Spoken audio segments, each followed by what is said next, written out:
Sahabat Shalom, Bapak Yahweh memberkati kita sekalian. Haleluya. Saudara-saudara sekalian, kembali malam ini firman Tuhan memberikan satu warning atau memberikan satu peringatan untuk kita, yaitu satu peringatan melalui satu pertanyaan. Kalau Yesua datang sebentar lagi, sudah seperti apa persiapanmu? Beberapa bulan yang lalu, saudara, ketika kita sedang tidak ibadah secara offline, saya sempat mengupload atau menyampaikan satu firman tentang prediksi seorang rabi Yahudi yang bernama Rabi Alon Anafa, yang memprediksi bahwa Masiah Yesua itu akan diperkirakan akan datang dalam waktu dekat ini, yaitu pada tahun Ibrani 5782. Sekalipun ini sebuah prediksi, tetapi kita tetap tidak boleh menyepelekan. Dan Rabi Alon Anafa ini memang bukan rabi Yahudi yang menerima Yesua sebagai Tuhan dan Juru Selamat. Dia juga tidak menerima bahwa Yesua itu Masiah, tidak, saudara. Tetapi saya katakan bukan berarti kalau Rabi Alon Anafa ini tidak menerima Yesua sebagai Masiah, itu bukan berarti dia tidak bisa dipakai oleh Bapak Yahweh untuk memberitahu kita. Dulu, saudara, yang dipakai oleh Bapak Yahweh untuk menyingkapkan siapa Yesus Kristus itu sebenarnya, itu juga bukan orang yang punya agama. Bahkan kalau tidak salah, dia seorang ateis, orang yang tidak percaya Tuhan. Tapi dia juga dipakai Bapak Yahweh untuk menyingkapkan siapa Yesus Kristus itu sebenarnya. Dia adalah seorang sarjana perbandingan agama dan mitologi. Dia seorang ibu yang bernama Ibu D.M. Murdoch atau Akharia. Nah, karena Rabi Anafa ini bukanlah seorang rabi Yahudi yang menerima Yesua, maka saya saya bandingkan apa yang dikatakan Rabi Anafa ini dengan perkataan seorang rabi Yahudi juga, tapi dari rabi Yahudi yang menerima Yesua, namanya Rabi Ephraim Sprecher. Dan ketika apa yang dinubuatkan atau dikatakan oleh Rabi Anafa, saya saya bandingkan dengan apa yang dikatakan oleh Rabi Ephraim Sprecher, ternyata nubuatannya ketemu, saudara. Jadi bukan berarti kalau orang itu belum menerima Yesua sebagai Tuhan dan Juru Selamat, lantas dia tidak bisa dipakai untuk menyingkapkan satu kebenaran. Maka, saudara, akhir-akhir ini setiap kali saya berjumpa dengan siapapun, saya selalu menyampaikan hal ini, bahwa sangat bisa dirasakan Yesua itu benar-benar akan datang tidak lama lagi. Apa yang saya sampaikan ini bukan tidak beralasan, saudara. Karena kalau kita memperhatikan tanda-tanda zaman yang menandakan waktu kedatangan Yesua, tanda-tandanya itu selalu mengarah dan mengerucut ke sana. Nah, ini saya sebut sebagai satu di antara persiapan saya. Selain saya mempersiapkan diri saya sendiri, saya juga mempersiapkan orang lain menjelang waktu kedatangan Yesua. Maka ketika saya berjumpa dengan siapapun, saya selalu katakan bahwa Yesua yang dulu dikatakan dia akan datang tidak lama lagi, sekarang semakin dekat waktu kedatangannya. Ini satu di antara persiapan saya. Saya juga mempersiapkan orang lain menjelang waktu kedatangan Yesua. Karena apa, saudara? Karena saya atau kita itu tidak boleh pelit dengan keselamatan. Perkara orang yang kita beritahu itu mau terima atau tidak, itu bukan urusan kita. Saya cuma berpegang kepada satu kata kitab suci. Bahwa Paulus itu yang menanam, Apolos yang menyirami, tetapi Roh Elohim yang berhak menumbuhkannya. Saya tugasnya dan saudara itu hanya menanam. Bisa saya bagian menanam, lalu nanti saudara bagian menyirami, itu juga bisa. Atau sebaliknya saudara yang menanam, saya yang menyirami, itu juga bisa. Tapi yang pasti, untuk membuat benih kebenaran itu tumbuh di dalam diri seseorang, itu bukan urusan kita. Itu urusannya siapa? Bapak Yahweh, ya. Maka malam ini saudara, satu pertanyaan penting untuk kita. Kalau Yesua datang sebentar lagi, kira-kira sudah seperti apa persiapan kita sampai hari ini? Kita akan melihat saudara, kira-kira ketika kita sudah diberitahu soal waktu kedatangan Yesua yang tidak lama lagi, seperti apa kira-kira sikap hati dan persiapan yang sudah kita lakukan. Coba kita baca dulu di dalam kitab Shoftim atau kitab Hakim-Hakim, pasal ke-7 ayat yang pertama sampai dengan ayat yang ke-8. Hakim-Hakim pasal ke-7 ayat pertama sampai dengan yang ke-8. Dan Yerubbaal, dialah Gideon, bangun pagi-pagi dengan semua rakyat yang bersama-sama dengan dia. Lalu mereka berkemah dekat mata air Harod, sedangkan tentara orang Midian itu ada di sebelah utaranya dekat bukit Moreh di lembah. Berfirmanlah Yahweh kepada Gideon, rakyat yang bersama-sama dengan engkau itu terlalu banyak bagiku untuk menyerahkan orang Midian ke dalam tangan mereka. Jangan-jangan orang Israel memegahkan dirinya sendiri terhadap aku sambil berkata, tanganku sendirilah yang menyelamatkan aku. Maka sekarang serukanlah ke telinga rakyat itu, siapa yang takut dan gemetar, biarlah dia kembali dan pulang lebih awal dari pegunungan Gilead. Lalu pulanglah ke 22.000 orang dari rakyat itu, tetapi 10.000 orang tetap tinggal. Kemudian Yahweh berfirman kepada Gideon, rakyat yang tinggal itu masih terlalu banyak.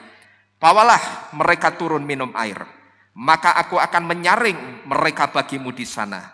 Dan beginilah seharusnya, siapa dari antara mereka yang aku berkata kepadamu, orang ini akan pergi bersamamu, maka dialah yang akan pergi bersamamu.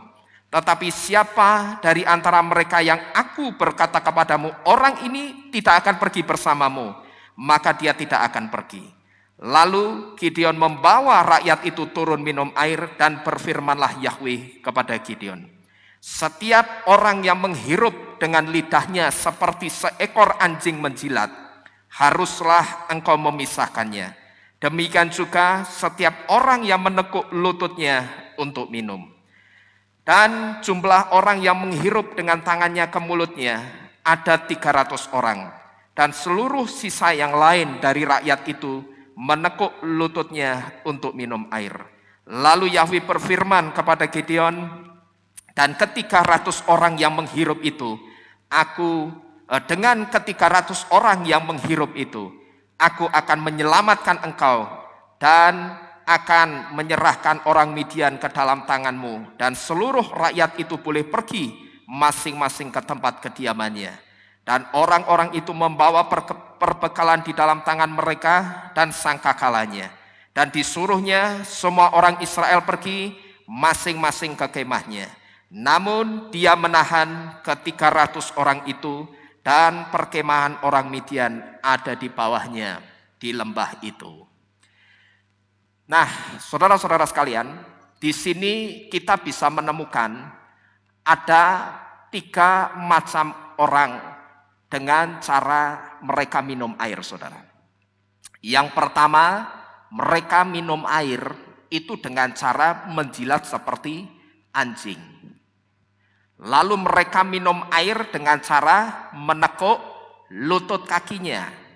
Lalu yang ketiga, mereka minum dengan menghirup air dari tangan mereka masing-masing.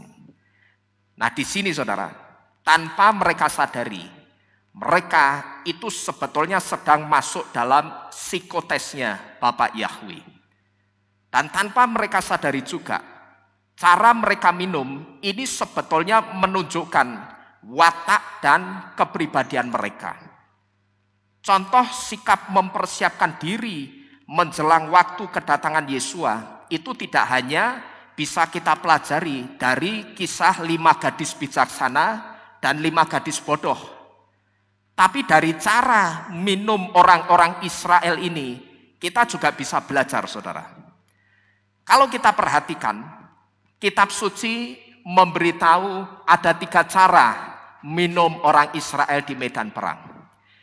Yang pertama, cara minum dengan lidah seperti seekor anjing yang menjilat. Itu bisa saudara temukan di ayat ke-5b. Sekarang coba saudara perhatikan cara minumnya saudara. Yang ini, ya, yang paling pojok ini dan nomor 2 dari kanan ini. Saudara perhatikan cara minum mereka. Ya, perhatikan baik-baik. Sekarang saya mau tanya saudara.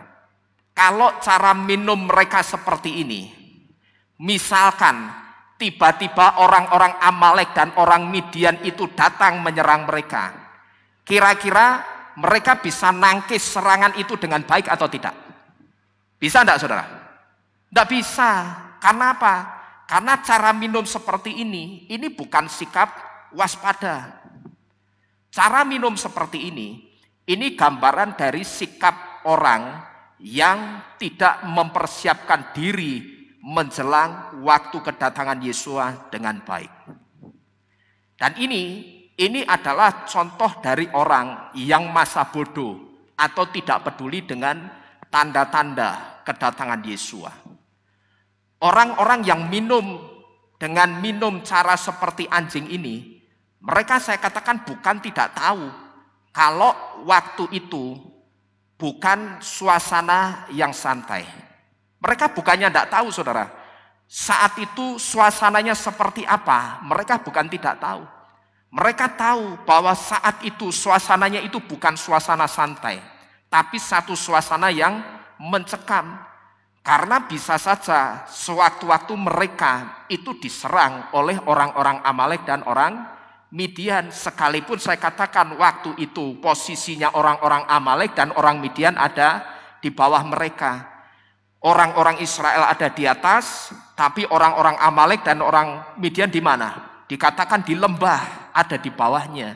Sekalipun secara posisi itu menang posisinya orang Israel, tapi kalau cara mereka minum, cara mereka mempersiapkan diri seperti ini, begitu orang-orang Amalek Midian itu naik dan menyerang orang-orang Israel, mereka mesti kalah. Begitu diserang secara tiba-tiba, mereka pasti akan dipukul kalah. Tapi sekali lagi saudara, tanpa mereka sadari, ketika mereka disuruh Bapak Yahweh melalui Gideon untuk turun dan minum air, sebetulnya mereka itu sedang dibawa dalam psikotesnya Bapak Yahweh. Mereka itu sedang dites psikologinya oleh Bapak Yahweh. Dan ternyata ketahuan, mereka bukan orang-orang yang peka dengan keadaan sekeliling.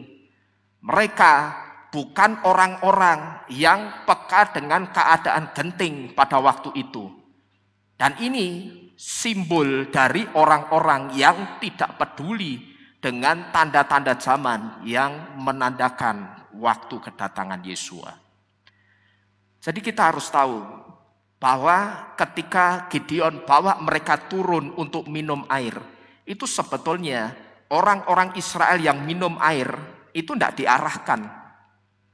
Kamu minum dengan cara jilat ya, delosor terus jilat seperti anjing.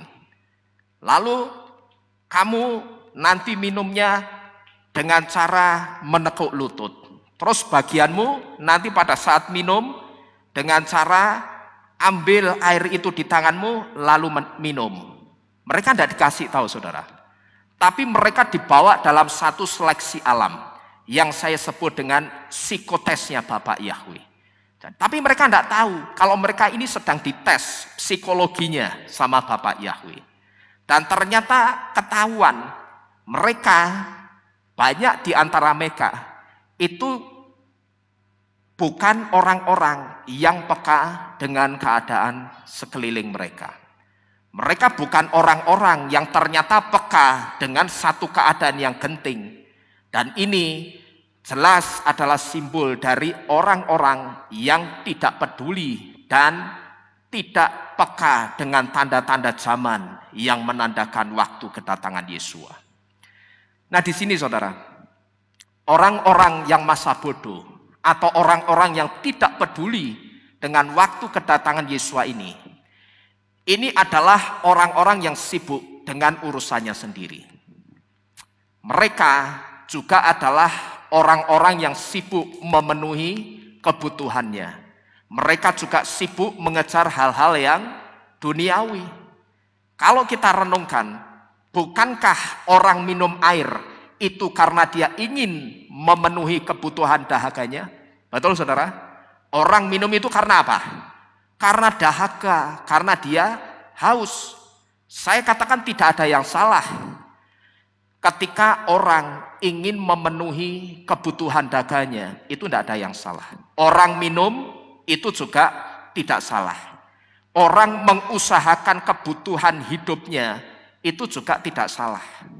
Orang minum air itu saya sebut sebagai orang yang sedang mengusahakan kebutuhan hidupnya. Kenapa saya katakan demikian saudara? Kata air dalam bahasa Ibrani itu ditulis dengan kata mayim. Kalau kita bongkar huruf-huruf Ibrani yang menyusun kata mayim, kita akan melihat bagaimana di dalam kata mayim itu syarat dengan arti-arti yang mengarah kepada kehidupan. Jadi ketika orang-orang Israel itu minum air, ini sebagai satu simbol atau gambaran dari orang-orang yang sedang mengusahakan kebutuhan hidupnya. Saya katakan tidak ada yang salah ketika orang ingin memenuhi kebutuhan dahaganya.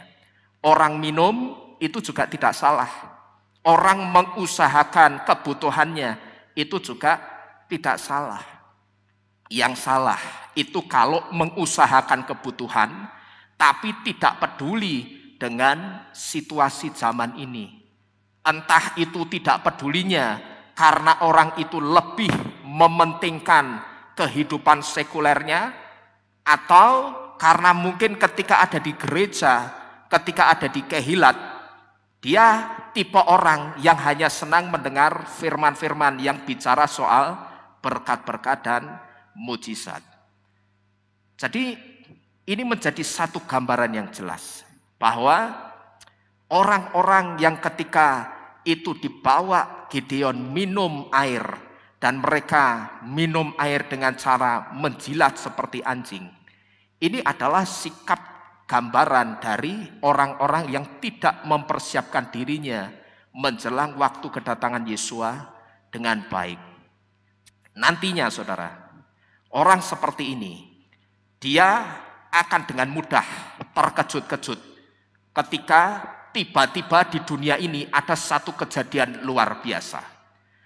Kita lihat saja saudara, begitu dunia itu digoncang oleh pandemi COVID, berapa banyak orang yang terkejut-kejut dengan kejadian ini. Bahkan orang tidak hanya terkejut, tapi orang saya lihat itu sampai ada yang stres, bahkan gila gara-gara pandemi ini saudara. Nah di sini saya merenung, andai saja semua orang yang ada di dunia ini mau percaya kepada Bapak Yahweh, dan mereka mau setelah percaya kemudian mengakarkan imannya kepada akar iman yang benar, saya punya satu keyakinan, orang itu tidak akan terkejut-kejut dengan perubahan zaman yang begitu drastis ini. Saya percaya saudara, kalau semua, andai kata semua orang di dunia ini mereka mau percaya kepada satu Tuhan saja yang bernama Yahweh, saya percaya mereka tidak akan pernah terkejut-kejut dengan situasi zaman yang tiba-tiba berubah drastis. Tahun 2019 akhir, saya bersama-sama dengan tim pelayanan itu masih jalan-jalan santai-santai. Ya, kami nginep di sebuah villa karena kami mau refreshing, saudara. Ya, karena kita pelayanan di sini padat, setahun sekali kita refreshing. Tapi begitu kita masuk tahun 2020, tepatnya sekitar bulan Maret, kita lihat bagaimana dunia ini digoncang dengan pandemi virus COVID-19. Dan kita juga bisa melihat, saudara, saat itu dunia berubah drastis. Zaman itu tiba-tiba berubah secara drastis. Cuman saya punya satu iman percaya, andai saja semua orang di dunia itu mau percaya kepada Bapak Yahweh, dan kemudian setelah mereka percaya, mereka mau mengakarkan imannya kepada akar iman yang benar, saya percaya orang tidak akan terkejut-kejut. Bahkan tidak akan ada orang stres sampai orang gila. Itu tidak ada. Karena apa? Karena binah atau pengertian dari akar iman yang benar itu sudah memberitahu kita terlebih dahulu apa yang akan terjadi di waktu-waktu akhir mendekati kedatangan Yesua. Saya percaya kita yang ada di tempat ini pasti tidak terlalu terkejut ketika zaman di dunia ini tiba-tiba terbalik 180 derajat, berubah drastis. Saya yakin kita tidak terlalu terkejut. Karena apa? Kita di tempat ini sudah dibiasakan, saudara. Kita sudah dibiasakan, diajar untuk ngerti atau lebih dulu ngerti apa yang akan terjadi di depan. Itu kita sudah diberitahu Bapak Yahweh melalui nubuatan-nubuatan di dalam Torah, di dalam kitab suci. Maka begitu kita sekarang masuk ke zaman yang saya sebut dengan zaman yang tiba-tiba berubah drastis, ya kita santai aja. Karena apa? Kita dari dulu sudah pernah diberitahu bahwa dunia semakin ke sini, semakin mendekati kedatangan Yesua, itu bukan semakin baik. Saudara ingat, saya pernah mengatakan apa? Mengajarkan di tempat ini melalui pengajarannya seorang Rabi Yehudi, bahwa tidak ada pertanda yang baik untuk tahun-tahun dunia ini di waktu yang akan datang. Saya pernah menyampaikan ini kepada saudara, bahwa tidak ada pertanda yang baik untuk tahun-tahun dunia ini di waktu yang akan datang. Terjadi enggak sekarang? Terjadi. Dan ini kalau bagi sebagian kita, ini cukup mempersulit ruang gerak kita. Saya katakan ini sebelum seberapa. Ya. Nanti ke depannya itu akan jauh lebih sulit lagi, saudara. Ya. Jadi saudara, andai saja orang itu mau menerima Bapa Yahweh, saya percaya mereka juga akan diberikan satu binah, satu pengertian yang akan memberitahu tentang apa yang akan terjadi di waktu-waktu yang akan datang mendekati kedatangan Yesua. Jadi melalui orang-orang Israel kita diberitahu sikap orang pertama dalam menyikapi waktu kedatangan Yesua, sikapnya itu seperti anjing yang sedang minum dengan lidahnya yang menjilat. Di mana ini adalah satu sikap yang sama sekali tidak peduli dengan situasi zaman ini. Karena yang dikejar apa? Cuman kebutuhan tubuh fisiknya, tapi kebutuhan kerohaniannya itu dia abaikan. Nah, ini gambaran orang-orang yang minum dengan cara menjilat air. Tidak ada sikap waspada sama sekali. Dia tahu dunia ini keadaannya semakin genting, semakin tidak baik, tetapi dia tetap cuek, dia tetap santai. Bagi orang-orang seperti ini, saudara, yang penting itu bagaimana sekarang supaya perutku kenyang, sudah selesai. Jadi melalui orang-orang Israel yang pertama kita diberitahu satu sikap yang sama sekali tidak peduli dengan situasi zaman ini. Karena yang dikejar itu hanya kebutuhan tubuh fisiknya. Ini yang pertama. Kemudian yang kedua, bagaimana cara orang Israel yang kedua minum air? Yang kedua, orang Israel minum dengan menekuk lututnya seperti ini. Ini bisa saudara lihat di ayat yang ke-5c. Saya bayangkan orang Israel yang minum dengan nekuk lututnya, sikap tubuhnya kurang lebih seperti ini, saudara. Nah, posisi menekuk lutut seperti ini ketika minum memang menunjukkan ada sedikit kewaspadaan dibandingkan sikap yang minumnya air itu bagaimana tadi? Seperti anjing. Memang kalau ini dibandingkan cara minum air dari orang yang caranya itu seperti anjing menjilat langsung delosor begitu. Cara minum dengan menekuk lutut seperti ini memang menunjukkan ada sedikit kewaspadaan. Tapi tetap saya katakan ini bukan sikap siaga yang baik untuk mempersiapkan diri. Karena apa? Karena mukanya kalau saudara perhatikan itu masih tertuju atau dominan ke air, bukan ke sekelilingnya, saudara. Memang saya katakan kalau tiba-tiba musuh menyerang, sikap minum kedua ini lebih cepat nangkis serangan ketimbang sikap minum seperti anjing. Kalau cepat-cepatan berdiri untuk nangkis serangan, juga cepat sikap yang seperti ini ketimbang yang minumnya seperti anjing. Tapi tetap ini bukan sikap siaga yang baik. Kalau sesuatu yang tidak diinginkan itu terjadi secara tiba-tiba atau mendadak. Memang ini menunjukkan sedikit kewaspadaan seperti ini. Tapi hanya sedikit. Tapi tetap ini bukan sikap siaga yang baik untuk mempersiapkan diri. Karena wajahnya, mukanya itu masih dominan ke air. Masih tertuju konsen ke air. Dan ini saudara, ini adalah sikap dari orang yang tahu kalau waktu-waktu ini memang waktu yang mendekati kesudahannya. Dia tahu situasi zaman ini. Dia tahu tanda-tanda zaman. Dan dia ngerti betul kalau Yesua itu pasti datang dan segera datang. Saudara perhatikan di sini baik-baik. Sikap dari orang yang kedua ini adalah sikap dari orang yang tahu kalau waktu-waktu ini memang waktu yang sudah mendekati kesudahannya. Dia tahu situasi zaman ini, dia tahu tanda-tanda zaman, dan dia ngerti betul kalau Yesua itu pasti datang dan akan segera datang.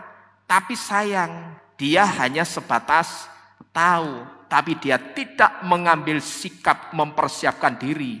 Karena dia terus menekuk lututnya, dia terus mereguk air dengan pandangan mata yang dominan kepada air, dominan kepada duniawinya.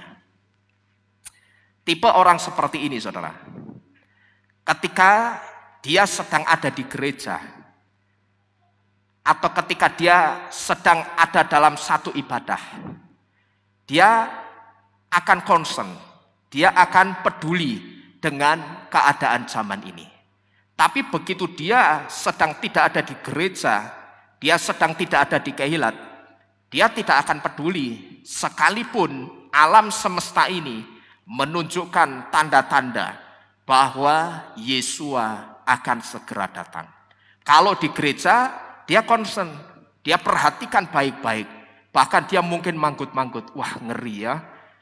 Ternyata waktunya itu memang sudah benar-benar dekat, tidak lama lagi. Tapi begitu dia ibadah selesai, dia pulang, dia ada di luar kehilat, dia tidak sedang ada di kehilat, orang ini tidak akan peduli dengan situasi zaman ini. Sekalipun alam semesta itu dengan jelas-jelas menunjukkan tanda-tanda bahwa Yesua itu akan segera datang. Dia akan cuek. Buat orang yang seperti ini, seperti yang saya katakan tadi, yang penting sekarang caranya bagaimana supaya perutku itu kenyang, bisnisku lancar, hidupku nyaman dengan uang yang aku dapatkan. Padahal saudara, waktu-waktu ini, kalau orang itu tidak semakin melekat kepada Bapak Yahweh, orang itu akan kesulitan berhadapan dengan kerasnya dunia ini. Coba saudara perhatikan, sekarang sudah dimulai untuk bepergian kemana-mana, itu harus punya dan pakai paspor. Sekalipun bepergiannya itu di dalam negeri, sekalipun bepergiannya itu cuman keluar kota, atau mungkin cuman keluar provinsi. Tapi orang kalau mau pergi sekarang harus punya dan pakai paspor. Dan paspornya itu namanya sertifikat vaksin. Jangan heran saudara, kalau nantinya akan semakin rumit aturannya. Ada orang yang mengatakan vaksin itu tidak ada kaitannya dengan iman percaya kita. Kalau yang mengatakan ini orang yang tidak kenal Bapak Yahweh, saya masih maklum. Tapi kalau yang mengatakan ini orang yang percaya kepada Bapak Yahweh, terus terang saya heran saudara. Ini orang ngerti firman atau enggak sebetulnya. Ya. Ada orang yang mengatakan vaksin itu enggak ada kaitannya dengan iman percaya kita. Saya katakan, kamu mengatakan tidak ada kaitannya, oke, kita lihat. Ya. 1, 2, 3 tahun ke depan mungkin belum kelihatan kaitannya antara vaksin dengan iman percayamu. Tapi kita lihat paling lama 10 tahun ke depan kita buktikan apa yang akan terjadi. Tapi kalau kamu mau membuktikan, buktikan sendiri. Karena saya tidak mau membuktikan. Karena apa? Saya punya iman percaya. Sebelum 10 tahun ke depan, Yesus sudah datang di awan-awan kemuliaannya untuk menjemput kita. Amin. Sebelum zaman ini dipersulit, Yesus sudah datang untuk menjemput kita dan menyelamatkan kita. Amin. Ini yang harus jadi iman percaya kita, saudara. Maka kalau ada orang yang tidak percaya, dia mau membuktikan, buktikan sendiri. Karena saya tidak mau bersama jemaat Tuhan di sini, tidak mau masuk dalam zaman itu. Tapi kita akan bersama-sama masuk dalam zamannya Yesus. Amin. Ya, jadi boleh orang mengatakan seperti itu. Go ahead, silahkan. Tapi kalau saya tetap percaya bahwa semua yang terjadi di dunia ini tidak ada satupun yang kebetulan. Karena apa saudara? Perhatikan baik-baik.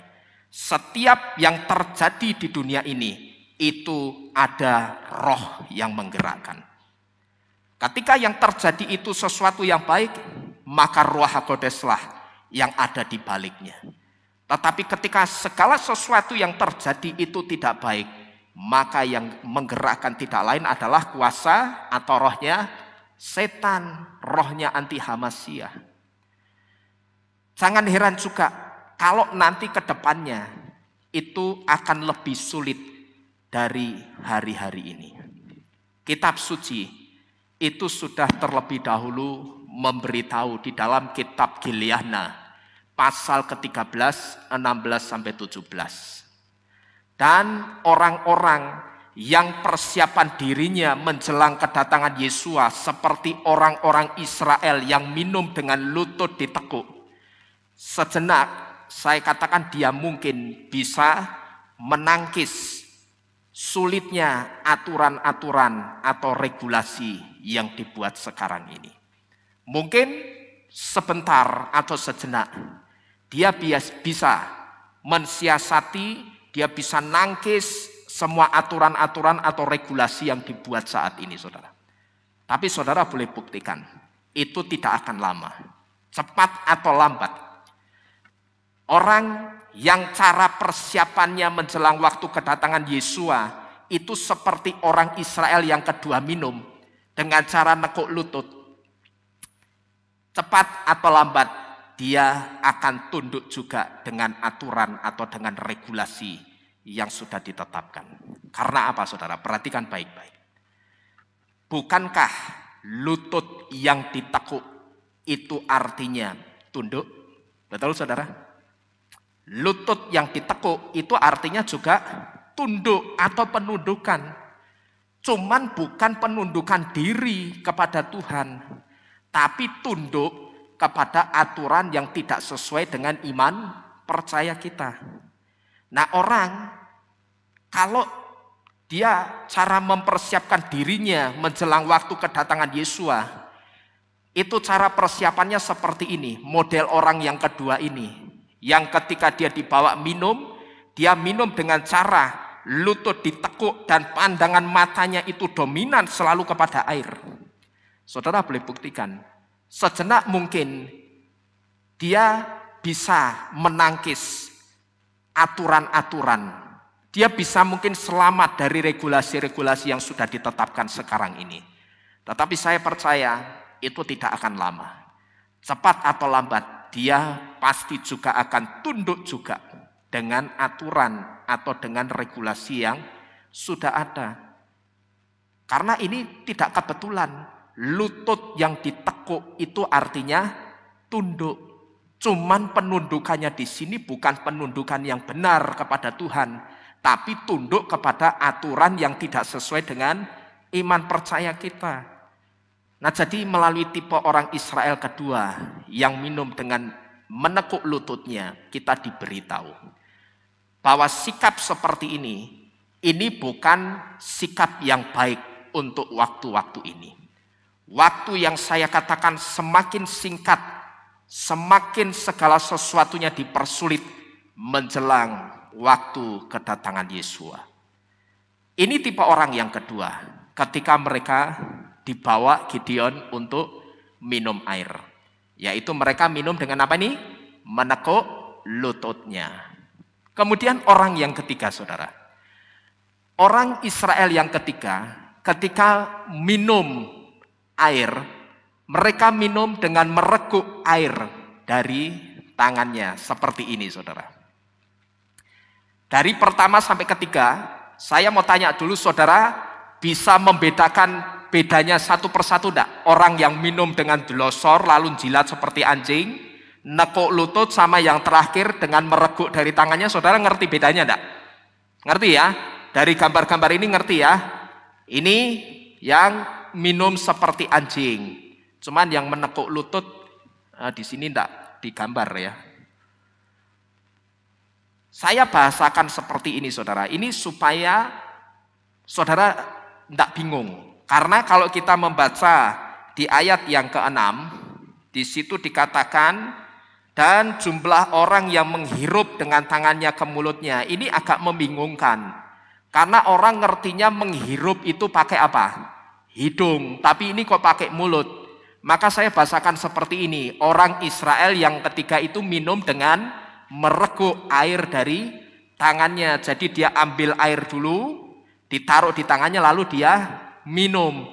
Tapi kalau saudara perhatikan wajahnya, matanya konsen ke air enggak ini? Enggak. Matanya dia melihat ke sekeliling. Nah, orang Israel yang ketiga ini saya sebut sebagai orang yang besinya itu bagus. Kuda-kudanya itu bagus. Persiapan dirinya itu bagus. Dia tahu sewaktu-waktu bisa saja terjadi hal-hal yang tidak diinginkan. Sewaktu-waktu musuh itu bisa saja menyerang, karena di mana-mana yang diamati musuh itu apanya lawan? Kelengahannya lawan. Nah, dengan sikap tubuh seperti ini, dia akan mudah memantau sekeliling. Dan tentunya dia juga akan dengan mudah menangkis serangan, sekalipun serangan itu datangnya secara tiba-tiba. Mau dia diserang secara mendadak, tiba-tiba. Tapi kalau cara dia minum seperti ini saudara, dia minum, dia memenuhi kebutuhan dahaganya, tapi dia juga waspada. Dia mau diserang secara tiba-tiba seperti apapun, cara yang seperti ini, cara minum yang seperti ini akan lebih mudah menangkis serangan. Ya. Saya sebut orang yang ketika ini besinya atau kuda-kudanya itu bagus. Persiapan dirinya itu juga bagus. Karena dia ngerti sewaktu-waktu bisa saja terjadi hal-hal yang tidak diinginkan. Sewaktu-waktu musuh itu bisa saja menyerang. Karena di mana-mana ketika orang perang yang diamati itu selalu kelengahan dari pihak lawannya. Dengan sikap tubuh yang seperti ini, dia akan dengan leluasa, dia akan dengan mudah mengamati sekelilingnya. Dan dengan sikap tubuh seperti ini juga, saudara, dia akan dengan mudah menangkis setiap serangan yang datang secara tiba-tiba yang diarahkan kepada dirinya. Orang yang mereguk air dari tangannya ini simbol dari orang yang membawa dirinya dalam persiapan hidup yang baik. Dia menyadari satu fakta, bahwa Yesua itu bisa saja datang sewaktu-waktu seperti orang-orang Amalek dan orang Midian yang juga bisa datang sewaktu-waktu. Maka dia berpikir, maka dari itu aku harus berjaga-jaga dan aku harus memantau keadaan sekelilingku, memperhatikan tanda-tanda zaman dengan baik dan seksama, supaya ketika Yesua datang, aku harus kedapatan siap dan layak menyambut kedatangan Yesua. Jadi sikap yang ketiga ini adalah sikap dari orang yang memberikan persiapan dirinya yang bagus, yang baik. Dia ngerti Yesua itu bisa saja sewaktu-waktu datang ke dunia ini. Maka aku harus berjaga-jaga, aku harus memantau sekelilingku, aku harus memperhatikan tanda-tanda zaman dengan baik, dengan seksama, supaya ketika Yesua datang, aku ini akan kedapatan siap dan layak untuk menyambut Yesua. Nah, tipe orang seperti ini, dia akan menjaga hubungannya dengan Bapa Yahweh itu tetap baik.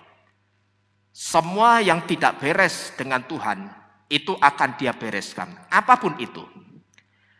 Karena dia menyadari satu fakta, perdamaian antara dirinya atau antara manusia dengan Tuhan, itu segalanya. Dalam diri tipe orang ketiga ini, saudara, atau orang yang saya katakan selalu berjaga-jaga menjelang waktu kedatangan Yesua, dia akan selalu menyelidiki jantung hatinya. Karena di dalam jantung hatinya itu seperti ada sesuatu yang mengusik. Dan kalau dia ada sedikit saja tidak beres dengan Tuhan atau dengan siapapun, dia akan merasa tidak nyaman. Bahkan perasaan tidak nyamannya itu terkadang berlebihan. Tetapi di sini saya perlu memberitahu, perasaan tidak nyaman, perasaan tidak damai sejahtera yang berlebihan ini bukan intimidasi.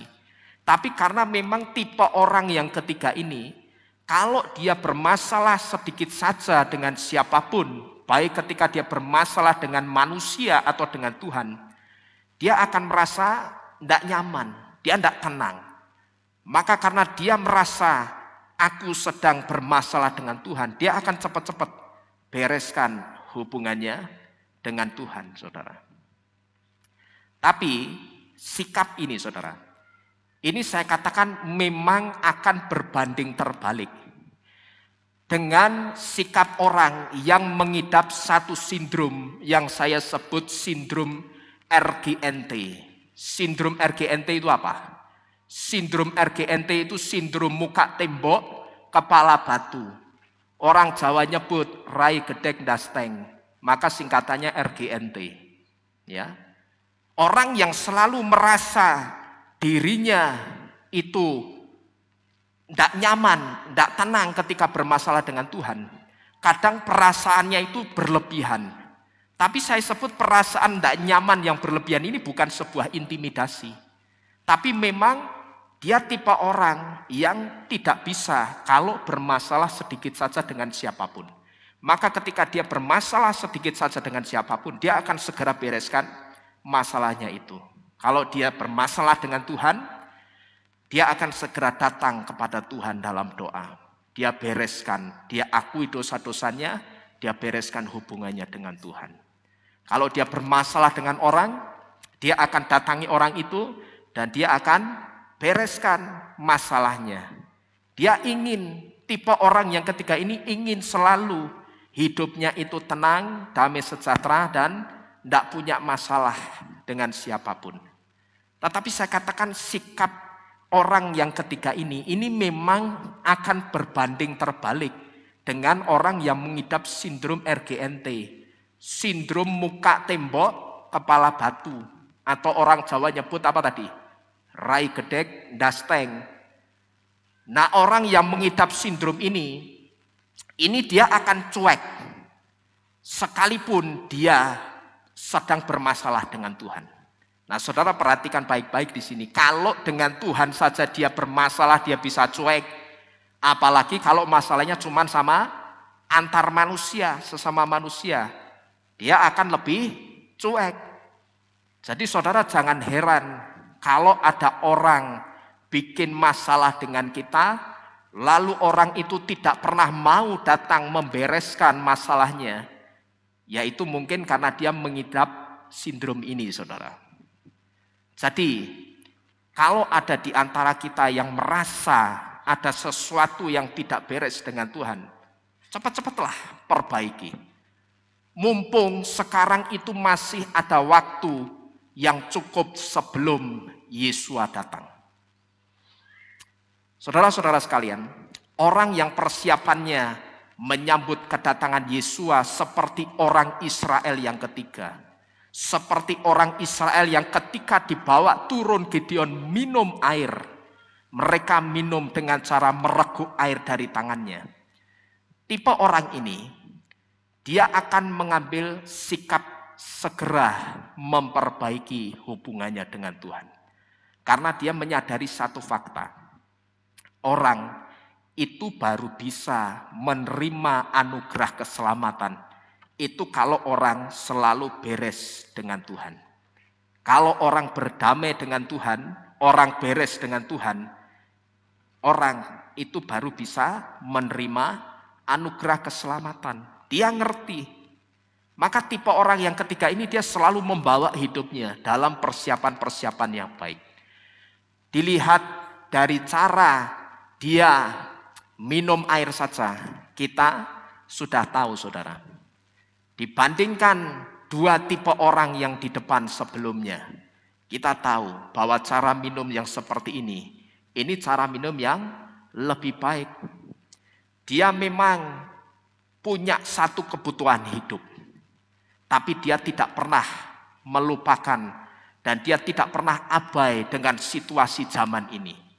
Dia tahu aku itu punya kebutuhan hidup, tetapi imanku itu juga butuh asupan.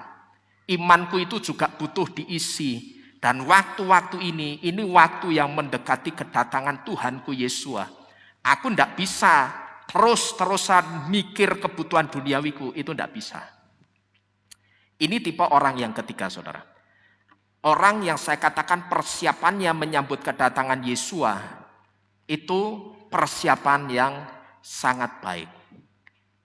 Malam ini, saudara, firman Tuhan memberitahu kita bahwa ada 3 tipe orang dengan cara mereka mempersiapkan diri menjelang waktu kedatangan Yesua. Jadi, kalau kita mau belajar mempersiapkan diri menjelang waktu kedatangan Yesua, itu tidak hanya bisa kita pelajari dari kisahnya 5 gadis bijaksana dan 5 gadis bodoh. Kemarin ketika saya mendapatkan firman ini, mendapatkan satu hikmat untuk menyampaikan firman ini, saya dapatkan hikmat itu sekitar jam 3:30 pagi hari Rabu. Nah ternyata setelah jam 3:30 pagi, saya karena tidak bisa tidur, saya ngotak-ngatik handphone, saya nyatet. saya akan menyampaikan apa hari ini. Nah, di situ Roh HaKudes kasih satu hikmat. Sampaikan tentang hal ini. Di situ cepat-cepat saudara, saya bangun dari tidur, saya buka komputer, saya catat semuanya, apa yang saya dapat. Sampai sekitar jam 6, saya nyatat apa yang saya dapatkan. Setelah itu, dari jam 6, karena saya semalaman tidak bisa tidur, saya pakai dari jam 6 sampai jam 11 siang, itu untuk tidur saudara. Nah, setelah bangun tidur, saya makan, lalu saya ke Kehilat. Saya benerin ini semua, piranti atau alat-alat untuk Zoom. Saya benerin semua, saya pasang-pasang semua sampai malam itu sekitar jam 7:30. Mungkin kalau waktu itu tidak ada doa tim pelayanan online, saya belum berhenti. Jam 7 lebih saya diingatkan, Pak, doa online. Oh iya, saya selesaikan, saya mandi. Setelah selesai doa online, saya tidur sampai pagi lagi saudara. Nah, pagi-pagi begitu saya buka handphone, saya balesi WhatsApp satu-satu yang semalam tidak sempat saya balesi. Nah, setelah saya coba selesaikan balesi WhatsApp, saya coba buka YouTube saudara. Ternyata Pak Lukas itu malamnya juga berbicara tentang hal yang sama, hari Rabu malam. Saya tidak tahu ada tidak di antara saudara yang mengikuti streamingnya, ibadah Rabu, itu juga berbicara tentang hal yang sama, yang intinya persiapan menjelang kedatangan Yesus. Saya memang tidak buka videonya, tapi thumbnailnya muncul di YouTube saya. Di sini saya merenung, apakah ini satu hal yang kebetulan? Kalau waktu-waktu ini semakin banyak orang-orang yang menyampaikan tentang waktu kedatangan Yesus yang semakin dekat. Saya tidak pernah janjian dengan Pak Lukas. Saya juga tahunya hari Kamis paginya, saudara. Saya dapatkan firman ini hari Rabu dini hari sekitar jam 3:30 pagi. Tapi ternyata hari Kamis setelah Kehilat Alefto ibadah hari Rabu malamnya, hari Kamis pagi saya buka YouTube muncul, karena saya subscribe kan, muncul thumbnailnya, dan itu bicara tentang waktu kedatangan Yesus juga. Coba kita renungkan saudara, kalau waktu-waktu ini semakin banyak mempelai Hamasyah itu menyampaikan soal waktu kedatangan Yesus, coba buatlah satu tanda tanya, pertanyaan, apakah ini satu hal yang kebetulan? Ya. Saya rasa ini tidak kebetulan. Kalau mempelai Hamasyah itu secara serentak digerakkan untuk berbicara tentang waktu kedatangan Yesus. Kalau bagi saya akan tangkap ini. Berarti memang benar Yesus itu tidak lama lagi akan segera datang. Kalau saudara sudah melihat video dari saya tentang Yesus akan datang, diperkirakan akan datang pada tahun Ibrani 5782 atau tanggal 7 September 2021 ini. Berarti kita hanya kurang menghitung berapa bulan. Sekarang bulan apa ini? Bulan April sudah tanggal 16, sudah pertengahan. April, Mei, Juni, Juli, Agustus, September. Kemarin kita ngitung pada waktu kita bersama-sama mendengar firman di tempat ini, bersama-sama ibadah di tempat ini, kita ngitung masih berapa? 6 bulan. Ternyata sekarang sudah maju kurang 5 bulan. Pertanyaannya, bagaimana kalau memang benar yang diprediksi Yesus akan datang tepat pada tanggal 1 Tisri 5782, tepat pada perayaan Yom Teruah? Sudah seperti apa persiapan saudara? Ya. Malam ini saudara, firman Tuhan memberitahu kita bahwa ada 3 tipe orang dengan cara mereka mempersiapkan diri menjelang waktu kedatangan Yesus. Pertanyaannya sekarang, kita itu termasuk tipe yang mana? Apakah persiapan kita menjelang waktu kedatangan Yesus seperti orang Israel pertama yang minum seperti anjing yang menjilat dengan lidahnya? Yang artinya tidak mempersiapkan diri dengan baik karena masa bodoh dan tidak peka dengan situasi zaman ini. Atau kita seperti orang Israel yang kedua, yang minum air dengan menekuk lutut, yang tahu situasi zaman tapi tidak peduli karena pandangan matanya dominan ke air atau dominan ke duniawi. Kita posisinya di mana, saudara? Yang pertama atau yang kedua? Atau mungkin kita seperti orang Israel yang ketiga, yang minum dengan mereguk air dari tangannya. Yang adalah gambaran dari orang yang selalu mempersiapkan diri dengan baik karena menyadari Yesua itu bisa datang sewaktu-waktu, maka aku harus selalu kedapatan siap dan layak menyambut Yesua. Nah, kita itu termasuk tipe orang yang mana? Itu hanya saudara, saya dan Tuhan yang tahu. Tapi perhatikan baik-baik. Kalau ternyata kita masih sama dengan tipe orang yang pertama dan yang kedua, buatlah satu warning atau satu peringatan. Berusahalah supaya saudara bisa seperti orang yang ketiga. Yang saya katakan tipe orang yang ketiga itu tipe orang yang mempersiapkan segala sesuatunya dengan baik. Sehingga ketika sangkakala Yahweh itu berbunyi dan Yesus datang, maka kita kedapatan layak. Amin. Sekarang saudara yang bisa ngerti, saudara ada di posisi orang yang seperti apa? Perhatikan baik-baik. Ready or not, Yesus is coming. Saudara siap, saudara tidak siap, Yesus tetap akan datang. Jangan saudara berpikir ketika Yesus datang, saudara belum siap, lalu saudara katakan, Tuhan balik dulu, sorry aku belum siap. Yesus mau balik? Tidak mau saudara, urusanmu.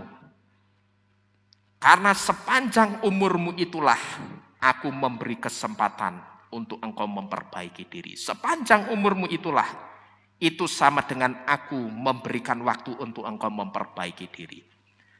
Tapi ternyata sepanjang umur yang aku berikan kepadamu sampai waktu kedatanganku ini, engkau juga tidak memperbaiki dirimu.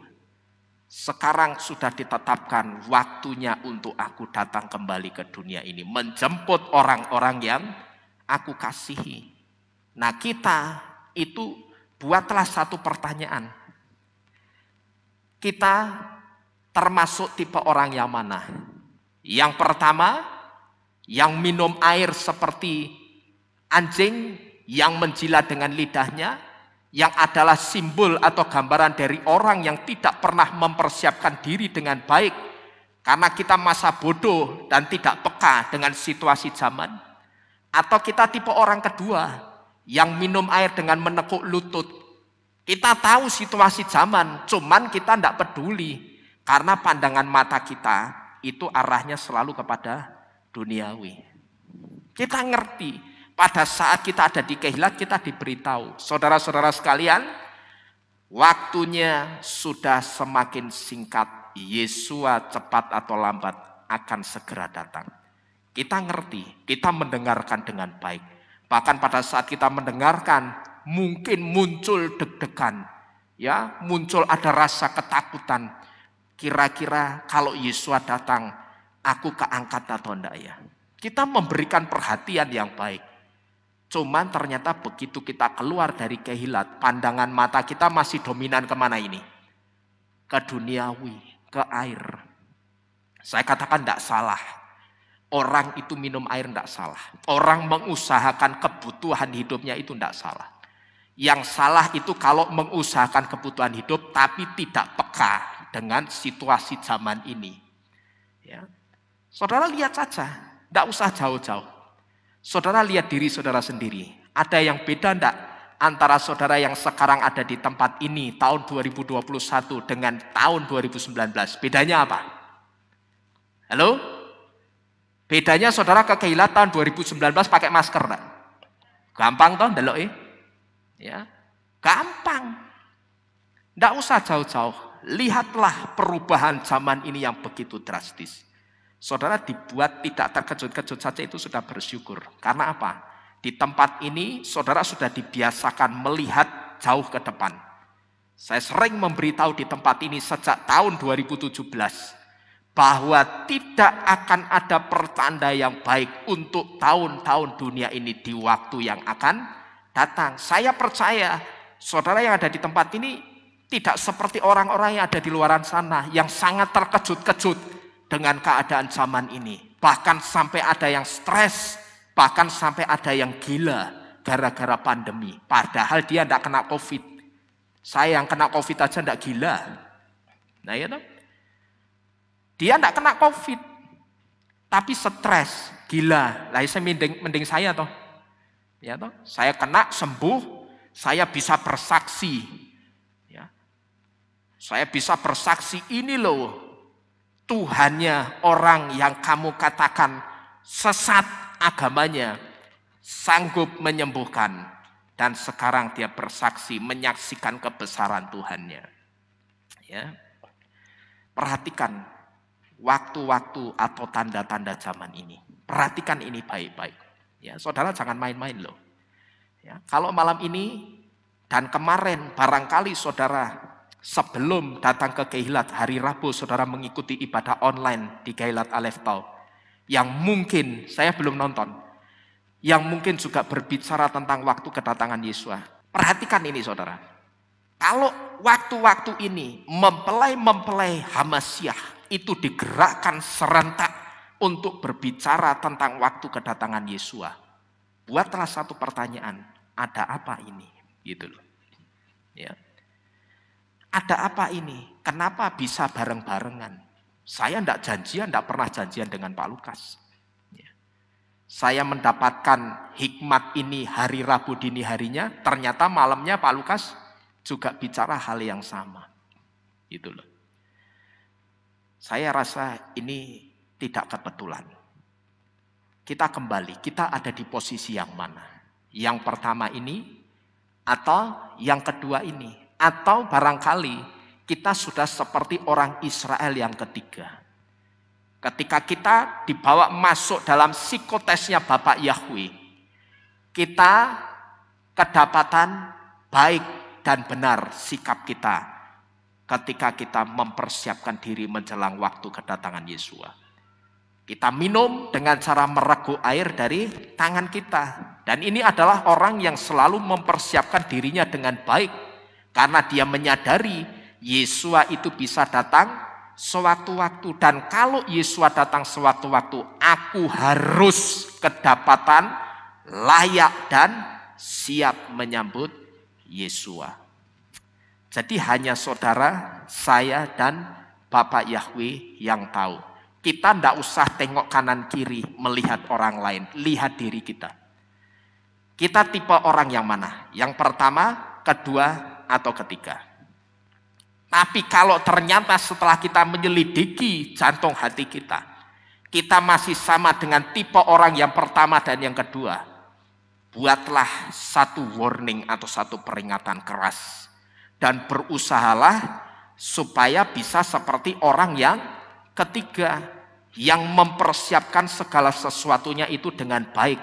Sehingga ketika sangkakala Yahweh itu berbunyi sebagai tanda kedatangan Yesus, kita kedapatan layak untuk diselamatkan. Amin. Amin. Bapak Yahweh memberkati kita sekalian. Kita tunduk di dalam doa, kita mengucap syukur untuk peringatan yang Tuhan berikan kepada kita pada malam ini, saudara. Mari kita tengadakan tangan kita mengucap syukur kepada Bapak Yahweh.